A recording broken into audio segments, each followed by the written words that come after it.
Hey guys, this is the Python programming day 3. It has 3 parts to it. So make sure you go through each of the parts and we'll explain one. Part 1, variables. Variables are used in programming because we want to place things in containers. That's all a variable is. It's just a big container and it holds information for the program. And I want to give you an example of why we use variables. So let me fade over to my computer screen so you can see. Notice I've got a short program here. And what I have is I have about 13 lines that say print the number 10. And when I run that, I get 13 lines that say print the number 10. Now, you can write programs this way. Nobody says you can't. But when your boss comes in and says, oh, wait, I didn't mean print the number 10, I meant print the number 15. And now you've got to go through and change each one of these lines to 15.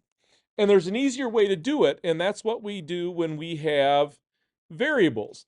I can say, or put in a variable, and I'll just call it length. And I'm going to make length equal to the number 15. Well, I did have to write all of these, so I am going to change that. So now I have my program where instead of writing the actual number, I wrote the variable. Now, when I run this program, let's say I left it at 10, and I run this program, what I get as an output is tens. Now my boss comes to me and says, hey, I meant that should be 15.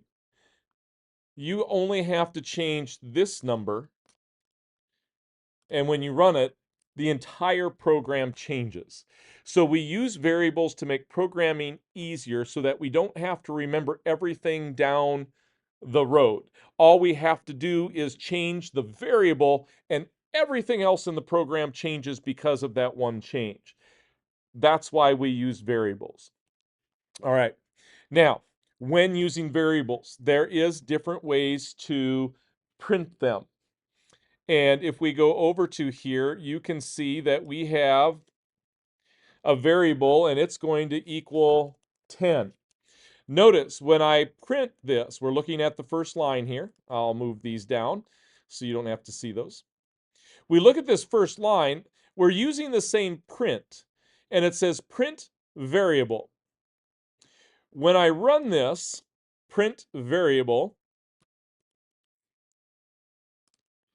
it prints the number 10 because I said variable equals 10. This just prints the variable. But sometimes that doesn't make any sense. I mean, what's the number 10? So we want to add text to that print.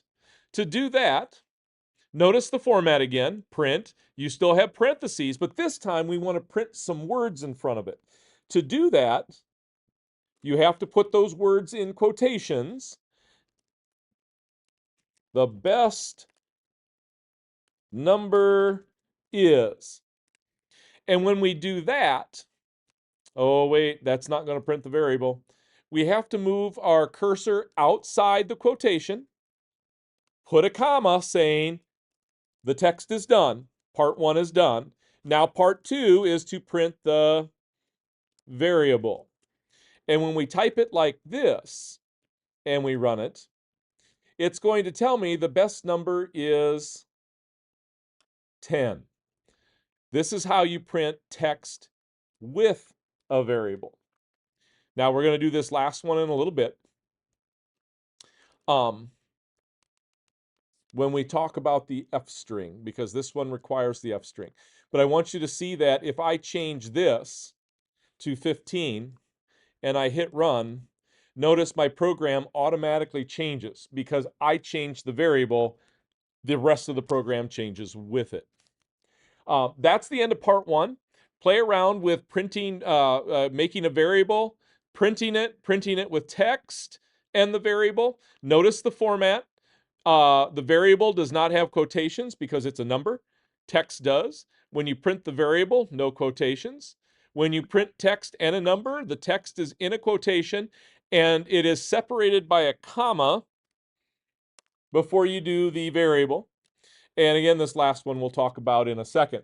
We're going to jump over to inputs here, which is part 2.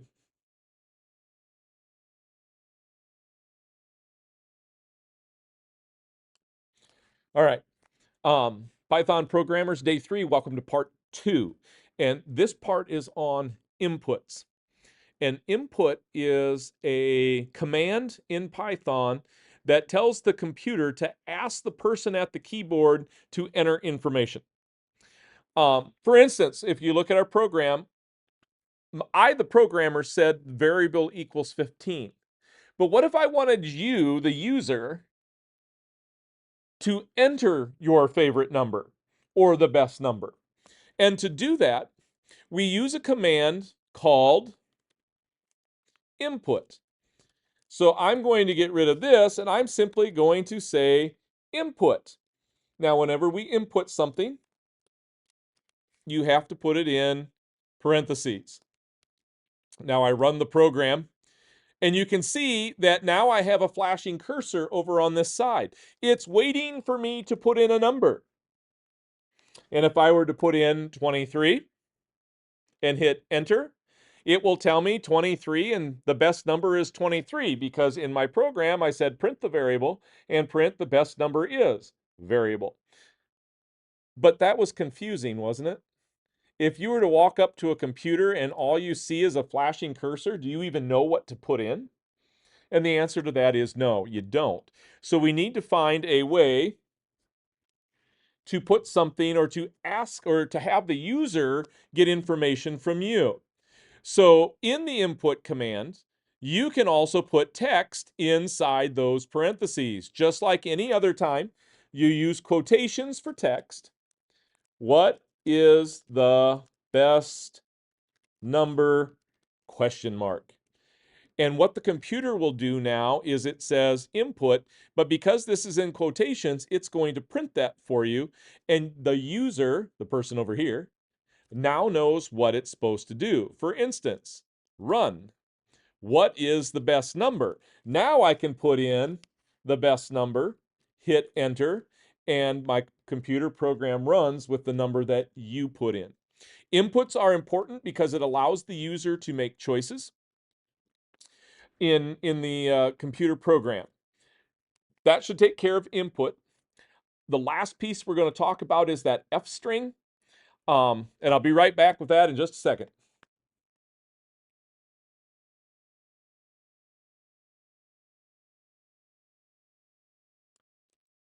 All right, part 3, this weird little thing called an F string. If you'll notice, when I print a variable, I just have the variable, no quotations. Computer recognizes that that's a variable. If I want to print text and then the variable, I put the text in quotations, put a comma, and then the variable, and it will print that.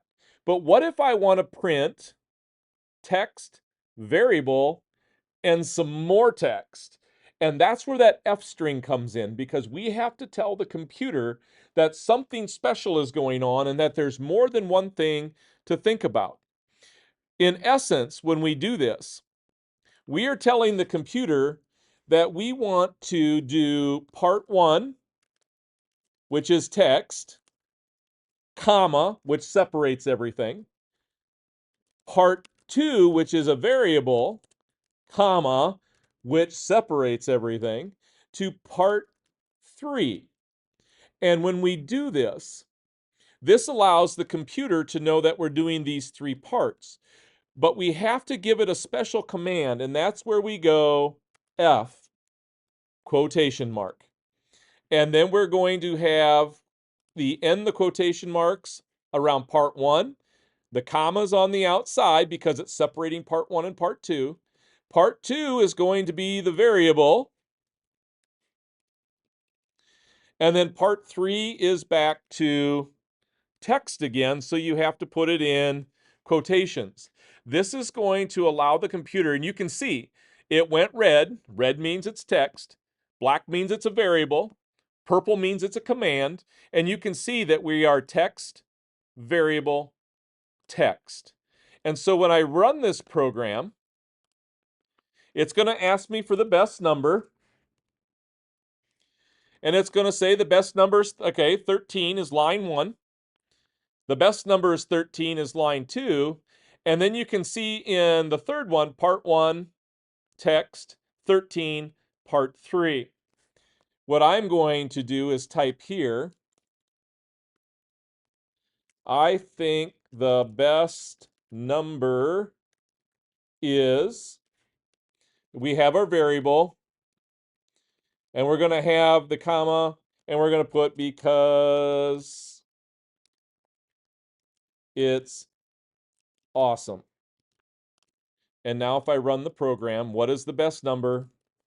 21. 21. The best number is 21. I think the best number is 21 because it's awesome. So this is how you print variables. This is how you have somebody input variables. And this is how you print multiple texts with variables. Your final project is going to ask you to use line 3. You will be using this in your final project. So you need to get used to asking for a variable and then printing out multiple stuff with that variable. As always, if you have questions, come find me.